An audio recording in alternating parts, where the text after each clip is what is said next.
खुदा जो कसम खुश नसीब हुए माण्हू आहिनि जिन जे दुनिया में पी मां जीअरो।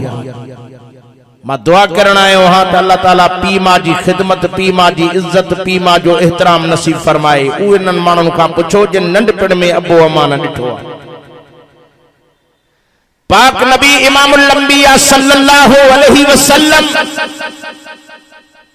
था फरमाइन त मां अम्मा आमना जे बतन में हम 6 महीननि जी उम्र जो हम त मुंहिंजो अबो दुनिया में हलियो वियो, मां अबो ॾिठो ई न। वरी 6 सालनि जी उम्र जो थियुमि त अम्मा भी दुनिया में हली वई।